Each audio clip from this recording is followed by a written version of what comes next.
Danielle Brown, you run Beauty in the Community here. What does that actually mean, Beauty in the Community? So it's utilised in the hair and beauty industry to promote the well-being and positivity within the community. But it's also, there's a feel we get, and from yourself, we've seen you out on careers fairs, seen you awards. There's an element of aspiration. People get on the starting ladder of the world of work as well, isn't there? Yeah, so what we're trying to do is inspire people, so if they've been long-term unemployed or maybe they're stay-at-home mums at the moment, is providing opportunities that they can fit around their existing commitments to come in, join in our community, do the hair, do the beauty, do the barbering, whichever course that they're attracted to within the realms of their lives already.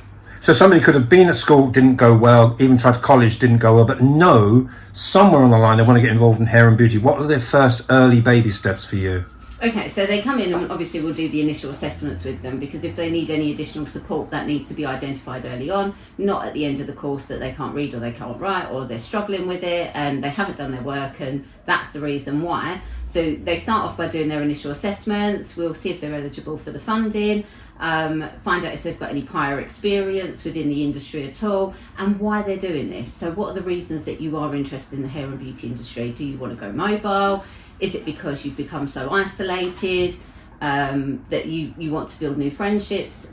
For whatever reason, there's many different reasons why people get involved with us. Yeah, absolutely. So tell me, how did you get involved in this in the first place? Okay, so when I was younger, I was training to be a barber over at Tangles in the town.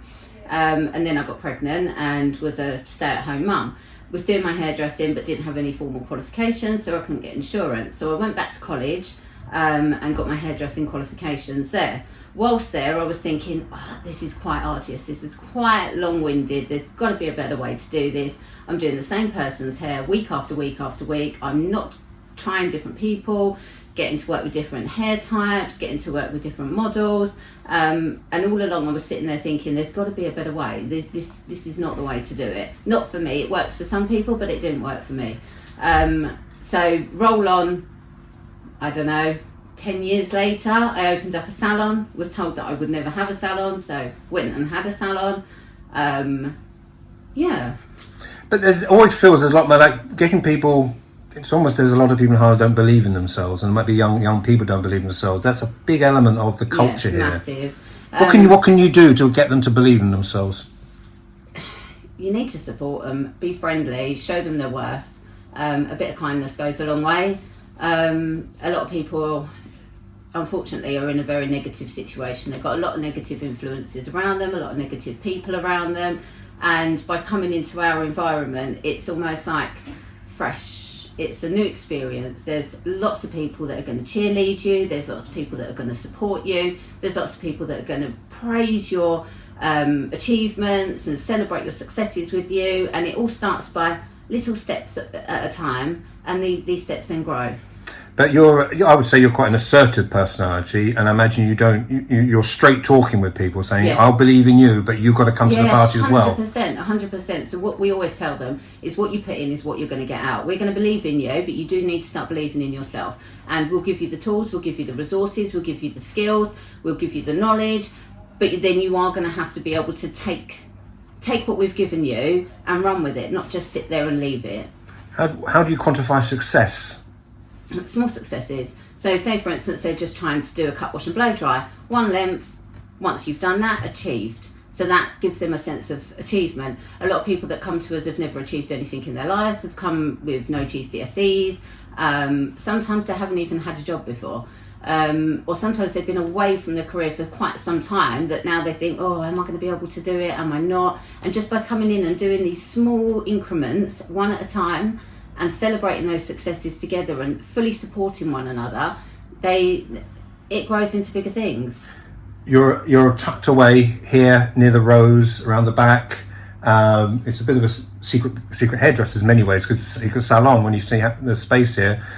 Do you have a wish list for 2024 and beyond, and what you could have? Yeah, I think what it would be nice is to be on the ground floor. Obviously, not having to skip past bins and to get up to us. It's not the nicest way to explain to somebody how to find us, but when you get upstairs, it's lovely, as you've seen, Michael, when you come in.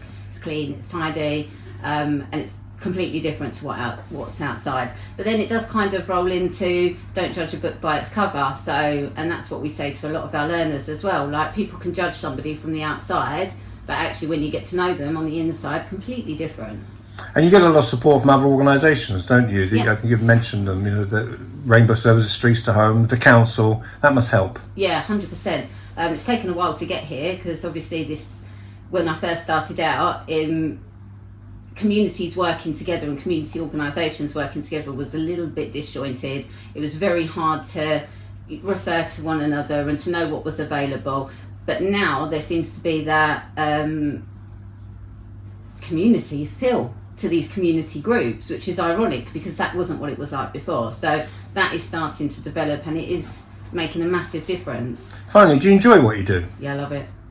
Absolutely love it. When I see somebody come in and they're down, they're sad, they're walking along with their shoulders hunched over and they're really not in a good place, and then roll on 20 weeks later, even 10 weeks later, to see them walking along, they've got their head up, they've got their shoulders back, they're chatting away, they're talking, they're telling you about the things that they've been doing outside when before they didn't really have much to say. That's really nice, and getting to see people grow, I love it.